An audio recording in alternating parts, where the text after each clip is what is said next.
Hello student, मैं S के राय स्वागत करता हूं आपका मैथ्स के इस ऑब्जेक्टिव सीरीज में।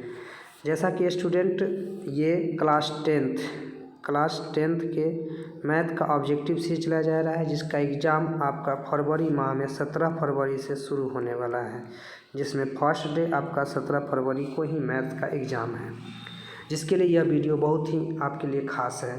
तो अपने दोस्तों को भी जरूर शेयर कीजिएगा। और हमने इससे पहले वीडियो बना दिए हैं बहुत सारा, 4 से 5 वीडियो बन चुका है ऑलरेडी, उसको आप ज़रूर देख लीजिएगा, जिससे कि आपको एग्ज़ाम में जो है मैथ से ज़्यादा से नंबर आ सके। तो आज जो हम लोग शुरू करने वाले हैं 9th चैप्टर, जो कि त्रिकोणमिति के अनुप्रयोग से संबंधित है। त्रिकोणमिति से अनुप्रयोग से संबंधित है। तो इसके बारे में सबसे पहले हम लोग कुछ बेसिक जानकारियाँ देखते हैं कि जैसे अगर देखिए, अगर हम किसी चीज़ को देखते हैं, ये कोई जैसे मान लीजिए कि मीनार है या कोई भी चीज़ है या छत है या किसी चीज़ को यदि आप देखते हैं, तो ये यहाँ से देखने पर ये दृष्टि रेखा जो होती है, यहाँ पर मान लीजिए हम कोई वस्तु को देख रहे हैं और ये तल है, ये कहलाता है आपका क्षैतिज तल, ये कहलाता है क्षैतिज तल, और ये ऊपर की ओर जा रहा है, ये कहलाता है दृष्टि तल।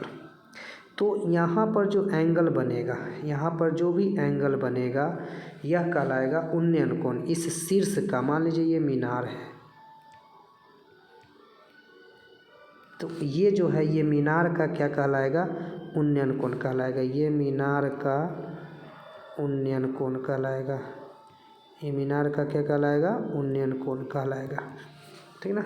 जबकि अगर हम ऊपर से कोई देखते हैं, नीचे की ओर देखते हैं, ऊपर से नीचे की ओर देखते हैं, तो ये आपका हो गया दृष्टि रेखा, ठीक ना। और ये आप इसके सामने देखिएगा तो ये आपका हो जाएगा क्षैतिज तल, ठीक ना। तो यहाँ पर जो एंगल बनेगा, ठीक ना, यहाँ पर एंगल, ये इस बिंदु के लिए अवनमन कोण कहलाएगा। क्या कहलाएगा, अवनमन कोण कहलाएगा। तो ये कहलाएगा अवनमन कोण। तो ये दो चीज़ आप समझ गए होंगे, एक होता है आपका उन्नयन कोण और एक होता है आपका अवनमन कोण। अब इससे भी आगे चलते हैं, अब थोड़ा और बेसिक जानकारी प्राप्त कर लेते हैं, फिर हम क्वेश्चन की तरफ बढ़ेंगे। यहाँ पर चीज़ देखिएगा, समझिए। अगर मान लीजिए किसी त्रिभुज में, ये समकोण त्रिभुज है, तो समकोण त्रिभुज में एक कोण जो होता है वह आपका समकोण होता है। एक कोण क्या होता है, समकोण। बच गया दो कोण, जैसे यहाँ ए और सी, तो यह कौन सा कोण होगा, तो यह न्यून कोण होगा। इस कोण का वैल्यू न्यून कोण होता है। जैसे अगर मान लीजिए कि इसका वैल्यू यदि 60 डिग्री है, तो इसका वैल्यू आपका हो जाएगा 30 डिग्री। तो कोण सी यदि 30 डिग्री है तो ये हो जाएगा 60 डिग्री। तो एक बात आप ध्यान रखिएगा, अगर आप ऑब्जेक्टिव बना रहे थे त्रिकोणमिति अनुप्रयोग चैप्टर का, तो चाहिएगा जैसे जल्दी ही क्वेश्चन का आंसर आ जाए। इसके लिए आपको हम बता रहे हैं कि एक चीज़ आपको याद रखना पड़ेगा कि यदि 30 के सामने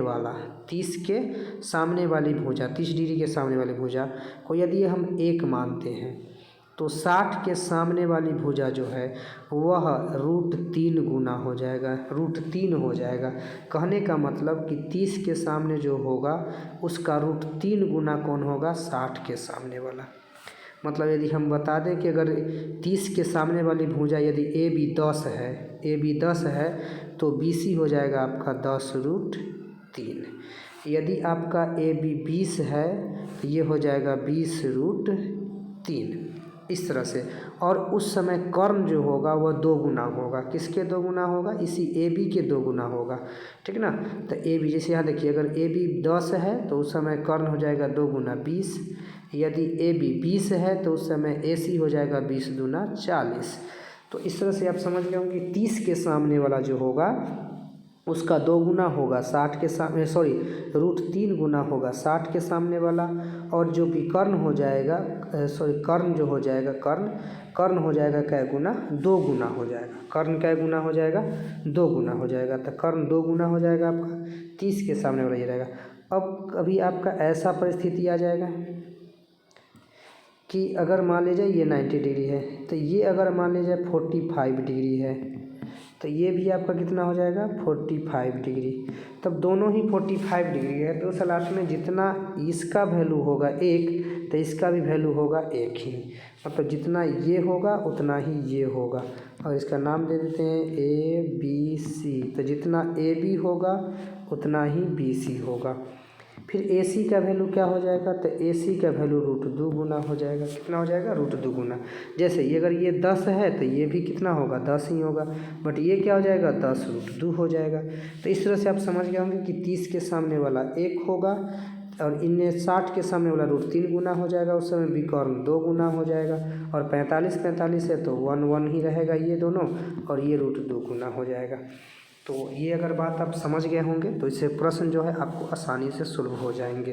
तो अब चलते हैं हम प्रश्न की ओर चलते हैं और इसमें देखते हैं फर्स्ट नंबर प्रश्न। चलिए देखिए, कहता है कि यदि सूर्य का अवनमन कोण 60 डिग्री है तो 30 मीटर लंबी छाया बनाने वाली उदग्र मीनार की ऊंचाई क्या है। देखिए ये मीनार हो गया उदग्र, और यह इसके छाया की लंबाई, ये धूप की अथी है और छाया की लंबाई कितनी है, तो छाया की लंबाई कहा जा रहा है 30 मीटर है। छाया की लंबाई कितनी है, 30 मीटर। और इसका अवनमन कोण जो है वह कितना डिग्री है, 60 डिग्री। यहाँ पर क्या डिग्री हो जाएगा, 60 डिग्री। अब ये 60 डिग्री है, आपसे पूछा क्या जा रहा है कि उदग्र मीनार, ये पूछा जा रहा है आपसे ये। अब एक बात बताइए कि ये अगर 60 है तो ये कितना होगा, 30 होगा, क्योंकि ये दोनों का योग 90 होना चाहिए ना, और ये तो 90 ही हैं, तो ये 30 होगा। अब हम तुरंत जस्ट बताए हैं, अभी अगर आप थोड़ा भी ध्यान देकर पिछले बात को समझे होंगे तो आप आसानी से इस क्वेश्चन को बना दीजिएगा। देखिए 30 के सामने वाला हम बताए थे यदि 1 होगा तो 60 के सामने वाला √3 गुना होगा। तो देखिए 30 के सामने क्या है, 30 है, तो 60 के सामने वाला √3 गुना, √3 गुना मतलब 30 √3 हो जाएगा। कितना हो जाएगा, 30 √3। तो इस तरह से मीनार की ऊंचाई हो जाएगी 30 √3 मीटर। ऑप्शन नंबर ए जो है आपका आंसर हो जाएगा। तो ये आप समझ गए होंगे। अब चलते हैं अगले प्रश्न की ओर। प्रश्न संख्या 2 देखते हैं। कहता है एक मीनार के पास से 50 मीटर दूर स्थित बिंदु पर मीनार का उन्नयन कोण 60 डिग्री है।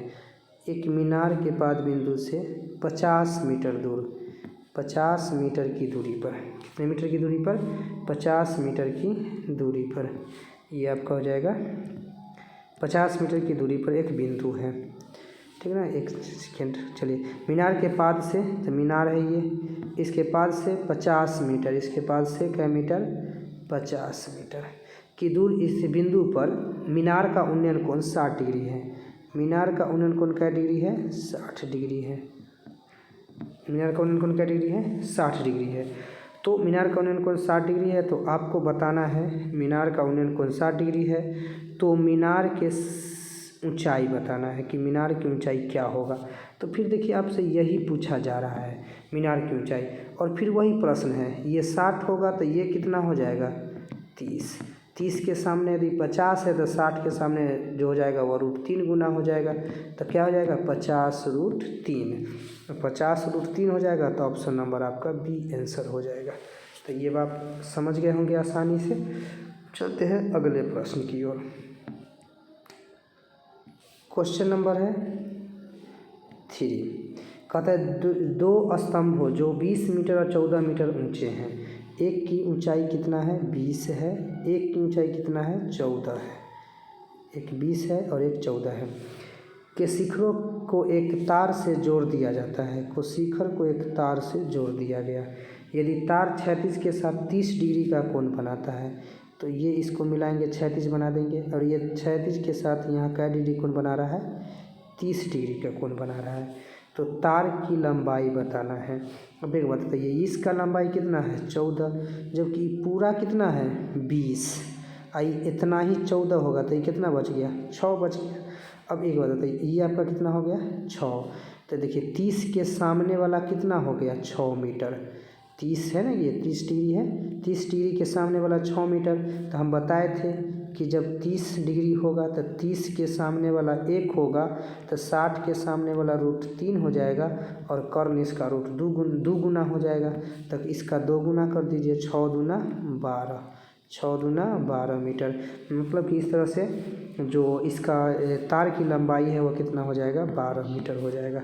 तो ये आप आसानी से समझ गए होंगे। अगर आप नहीं समझ पाए तो फिर इसी चीज़ को आप बार बार देखिए 30 डिग्री और 60 डिग्री, ताकि आपका समय का जो हो बचत हो वहाँ पर एग्ज़ाम में, क्योंकि समय बहुत ही महत्वपूर्ण होता है आपके लिए।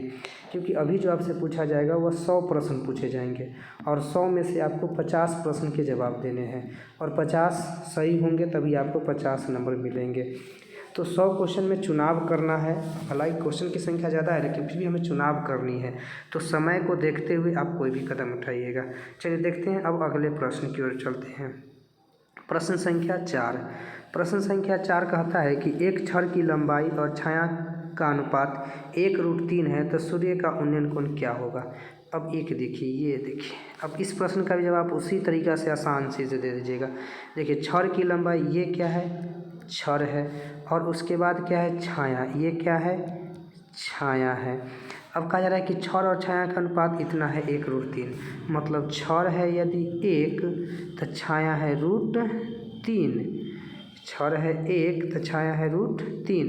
इसका मतलब देखिए 30 के सामने हम बताए थे जो 1 होता है, इसका मतलब ये क्या डिग्री है, 30 डिग्री, तब ना सामने वाला 1 है, ये क्या डिग्री है, 60 डिग्री है, तभी तो इसके सामने √3 गुना हो गया।